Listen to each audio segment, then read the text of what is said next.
years ago, I set out on a walking tour, high in the Alps, a region quite unknown to travelers, where ancient mountains thrust down into Provence. The trek began on barren moors, 12 or 1,300 meters above sea level, through land that was bleak and monotonous. Nothing grew there but wild lavender. My route led across the region at its widest point, and after hiking for 3 days, I found myself in a wasteland, desolate beyond description. I made camp near the remains of an abandoned village. The day before, my water supply had run out and I had to find some. The cluster of houses, although they were in ruins, reminding me of an old wasp's nest, made me think that once there must have been a fountain, or perhaps a well.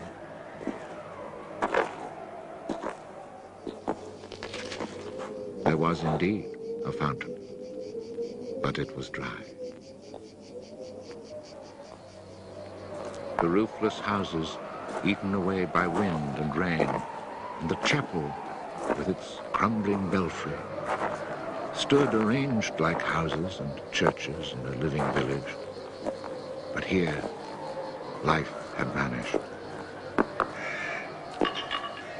It was a sunny, cloudless June day, but over these bare highlands blew a fierce, insufferable wind.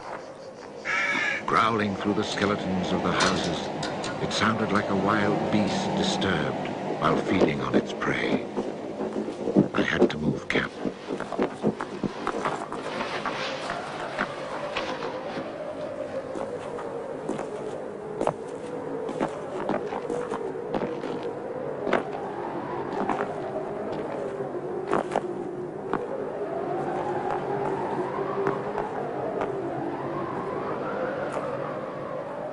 After 5 hours of walking, I still had found no water, and I could see nothing that gave me hope of finding any. Everywhere, I came upon the same drought, the same coarse weeds.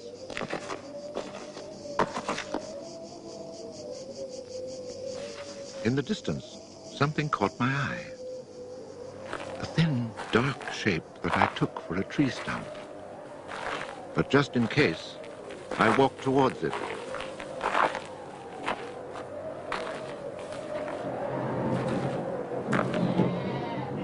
It was a shepherd, and beside him, resting on the burning ground, lay about 30 sheep.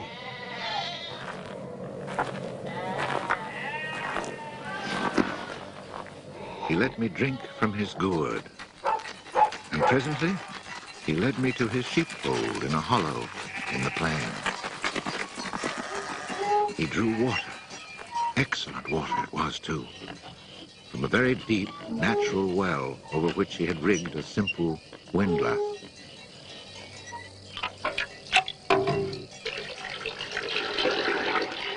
The man spoke very little, often the way with people who live alone, but he appeared sure of himself and confident in his assurance. It all seemed somehow strange in this barren land. He lived not in a hut, but in a real house, a stone house, whose walls clearly showed how his own labor had repaired the ruin it had once been. Its roof was solid and strong, and the wind on its tiles sounded like the sea upon the seashore. Inside, it was neat and tidy, dishes washed, floor swept, shotgun oiled. His soup simmered over the fire.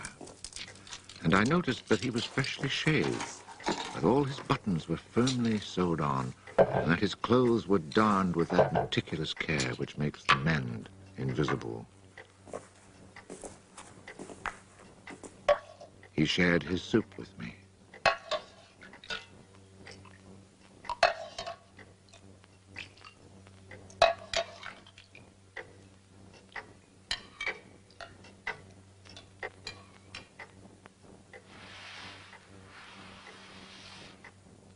When I offered him my tobacco pouch, He told me he did not smoke. The dog, silent like his master, was friendly without fawning.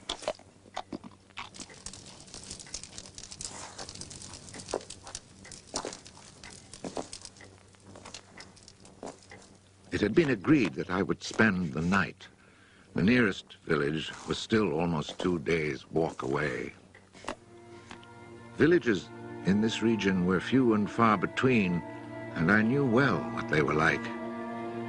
4 or 5 of them were scattered over the slopes of these highlands, each one at the very end of a cart track among copses of white oaks.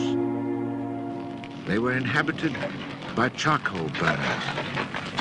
The living was poor, and families huddled together in a climate very harsh both in summer and winter found their struggle for survival made more bitter by their isolation.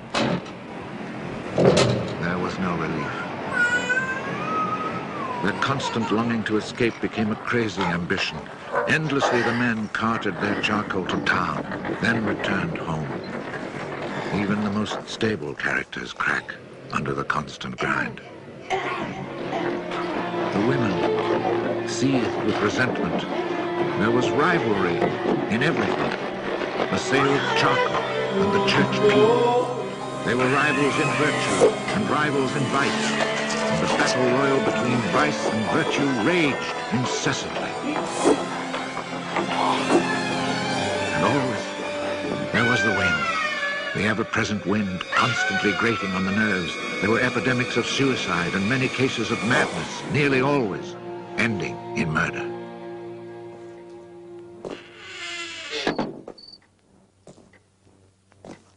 The shepherd, who did not smoke, went to fetch a little sack, and onto the table he emptied a pile of acorns. He began to examine them very carefully, one by one, separating the good from the bad. I sat, smoking my pipe.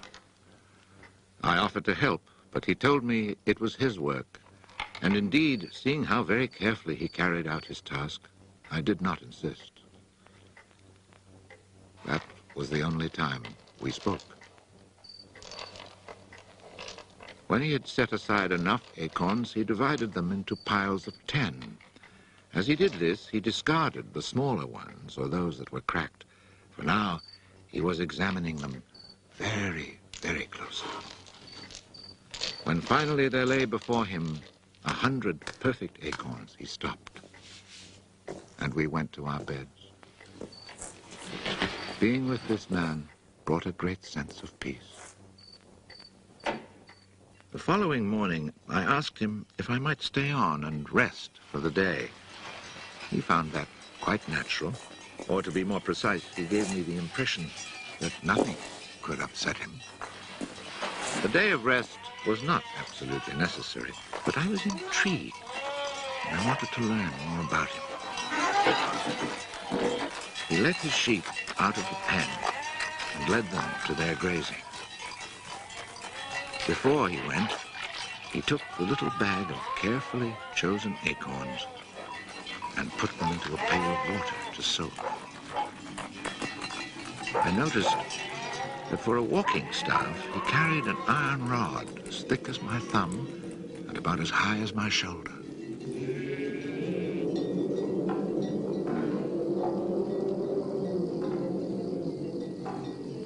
Pretending to take a leisurely stroll, I followed him at a distance, but keeping on a parallel path with him. The pasture for his sheep was down in a dell. Leaving his dog in charge of the little flock, he began to climb towards me where I was standing. I feared he was coming to reproach me. Not at all. It happened to be on his way, and he invited me to go with him if I had nothing better to do.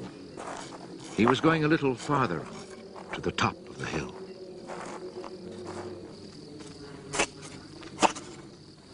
When we reached his destination, he began to drive his iron staff into the ground. He made a hole, dropped in an acorn, and filled in the hole.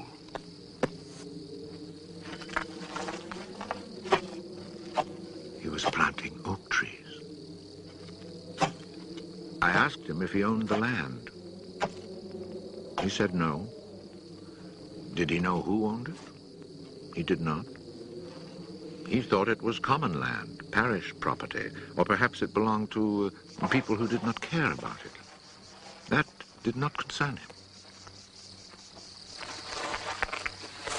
So with infinite care, he planted his 100 acorns. After the midday meal, he began to sort out more of his acorns. I suppose I must have been quite insistent with my questions, because he answered me. For 3 years, he had been planting trees in that desolate country. He had planted 100,000.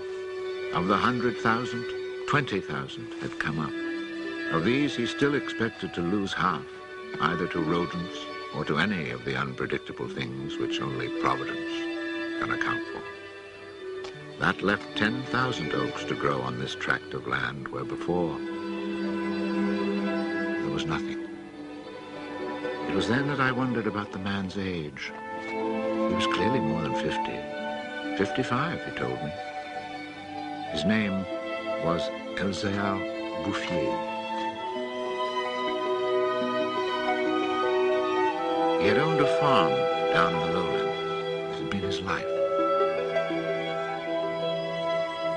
He had lost his only son, and then his wife, and had withdrawn into this solitude where he was content to live quietly with his lambs and his dog.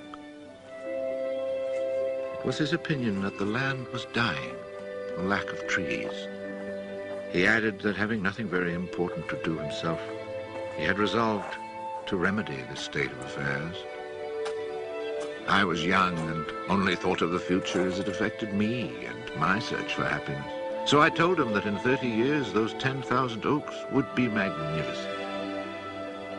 He answered quite simply that if God granted him life, in 30 years he would have planted so many more that these 10,000 would be like a drop of water in the sea. Already he was studying the growth of beech trees and had a nursery full of seedlings grown from beech nuts. They're quite beautiful. He was also thinking of birches for the dales, where he told me there was moisture just below the surface of the soil. The next day, we parted. The following year came the First World War, in which I was engaged for 5 years. An infantryman was hardly likely to have trees on his mind.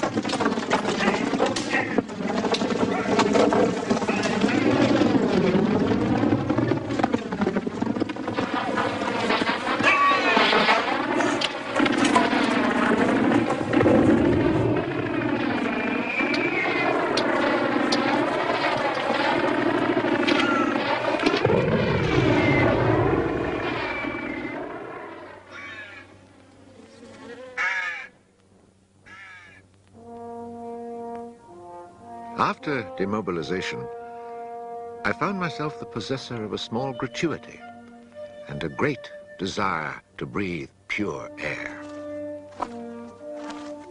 This was my only thought when I set off once more on the road to the barren land. The country had not changed.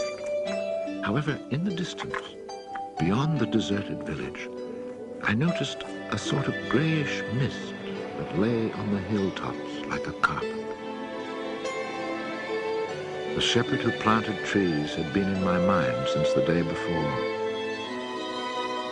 10,000 oak trees, I thought to myself, really need a lot of space. I had seen so many people die in those 5 years, it was easy to imagine that Elzéar Bouffier, too, was dead, especially since at 20, we think of men of 50 as ancient with nothing left to do but die.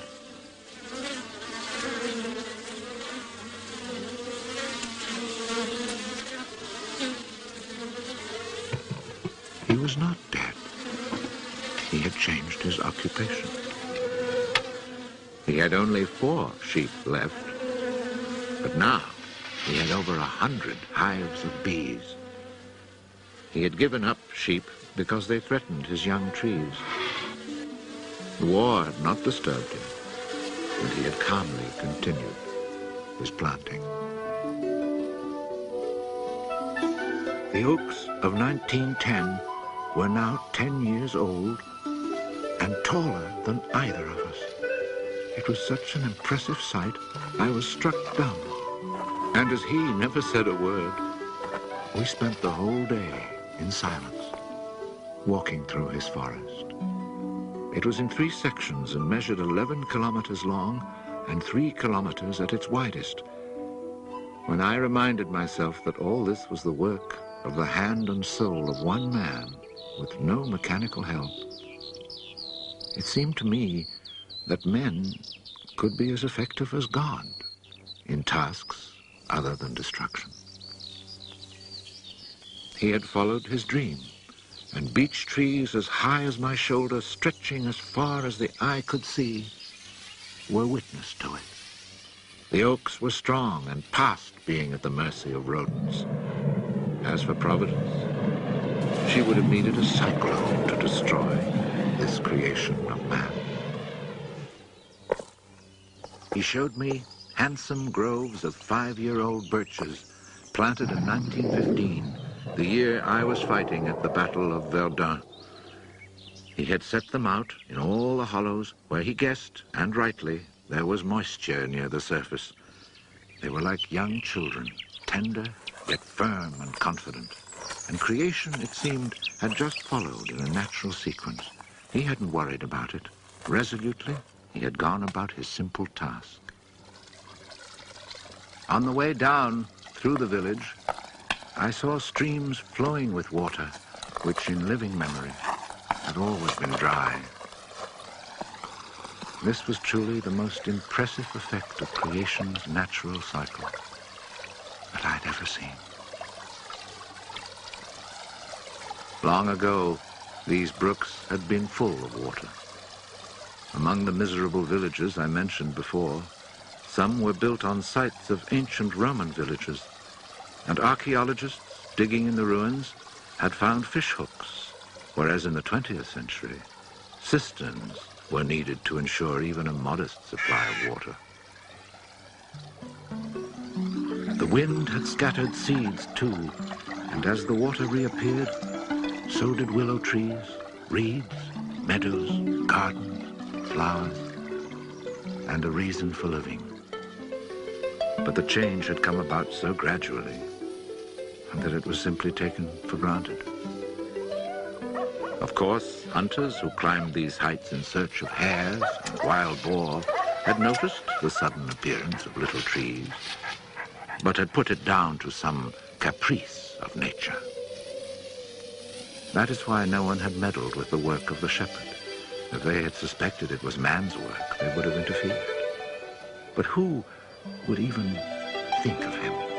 Who in the villages or among the authorities could ever have imagined such constant, magnificent generosity?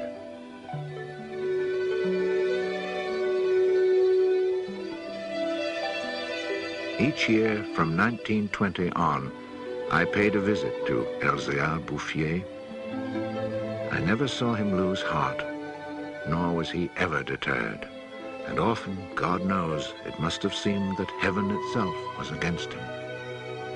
I never tried to imagine his frustrations, but to achieve such an end, he must have had to overcome many obstacles. For such passion to succeed, he must surely have fought and conquered despair. We must remember that this exceptional man had worked in utter solitude. Solitude so complete that towards the end of his life, he had lost the habit of speech. Oh, perhaps he saw no need for it.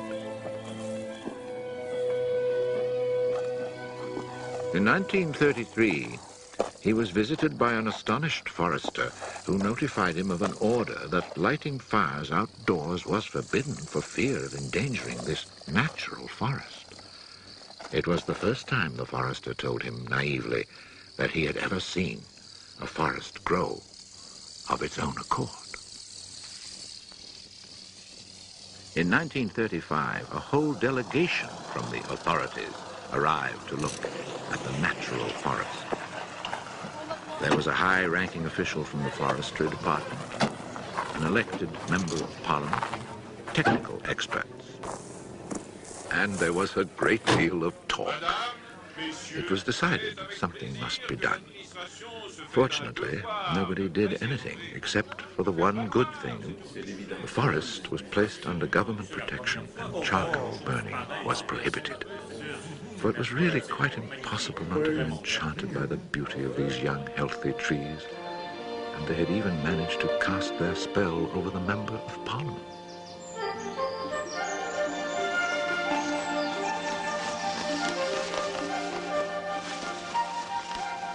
One of the senior foresters in the delegation was a friend of mine, and I explained the mystery to him. The following week, we both set out to find Elzéar Bouffier. He was hard at work, about 20 kilometers from where the official inspection had taken place. I was right about my friend the forester. He was able to appreciate all he saw. I offered the eggs I had brought as a present. We all shared our lunch and spent several hours in silent contemplation of the landscape. The slopes we had climbed on our way up were covered with tall trees 4 times our own height. I remembered how it had looked in 1913, desolate, but quiet, regular work, brisk mountain air, the simple life, and above all, peace of mind, had endowed this old man with almost awe-inspiring health. He was one of God's athletes. I wondered how many more hectares he would cover with trees. Before we took our leave, my friend made one small suggestion about the kinds of tree which seemed to suit the soil here. He did not press the point, for the simple reason, he told me afterwards, that this man knows more about it than I do. The idea must have been turning over in his mind, for after we had walked for an hour, he added, he knows more about it than anyone else in the world. He's found a perfect way to be happy. Thanks to this forester, not only the forest, but the happiness of Elzéar Bouffier were protected. The only serious danger to his work occurred during the Second World War. Cars being powered by wood-burning generators. There was never enough wood. So cutting was begun among the oaks of 1910, but they were so far from transportation routes that the whole enterprise proved financially unsound. It was abandoned.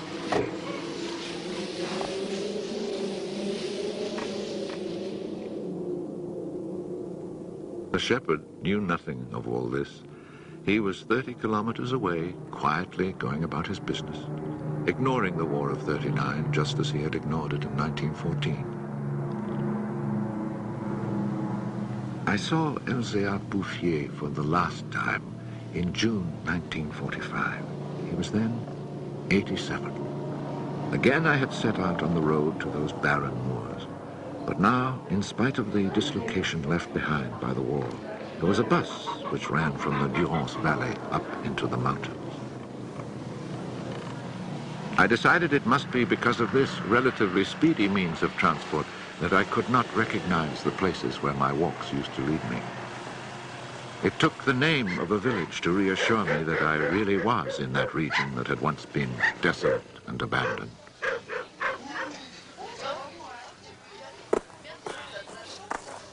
The bus dropped me at Vergon.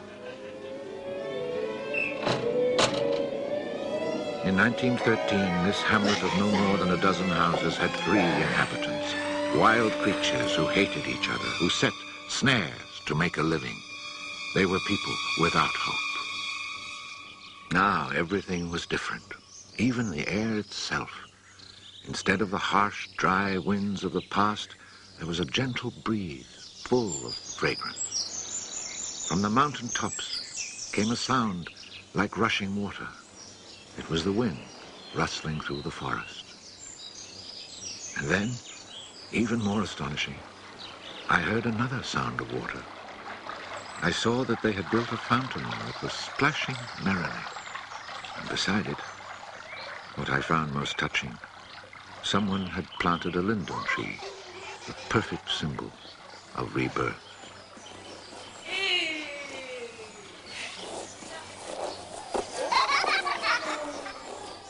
Moreover, their dons showed signs of the kind of labor that only hope can inspire. So hope had been restored, ruins had been cleared, and crumbling walls torn down. The new houses, freshly rough-cast, stood in kitchen gardens where flowers and vegetables grew in orderly confusion. Roses and cabbages, snapdragons and leeks, celery and anemones. It had become a place where one would want to live. From this point, I continued on foot. The war had not been over long enough for life to reach full bloom, but Lazarus had emerged from the tomb. On the lower slopes of the mountain, I could see small fields of young barley and rye, and down in the narrow valleys, the meadows were green.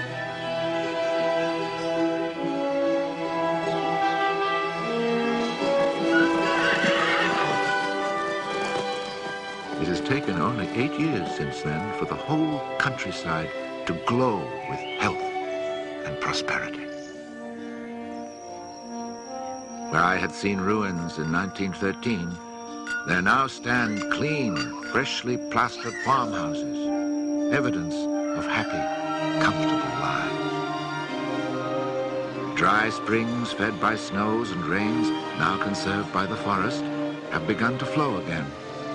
In the maple groves, each farm has its fountain brimming over onto carpets of fresh mint. Bit by bit, the villages have been rebuilt. People have come to settle from down in the plains where land is expensive. They have brought youth, life, and the spirit of adventure. On the roads, one meets people glowing with health, and boys and girls laughing as they enjoy their rustic pleasures.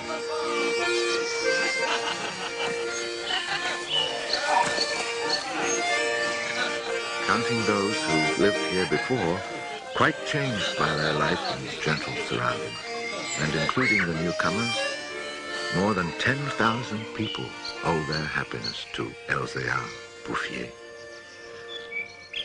When I think that one man, one body, and one spirit was enough to turn a desert into the land of Canaan, I find after all that a man's destiny can be truly wonderful.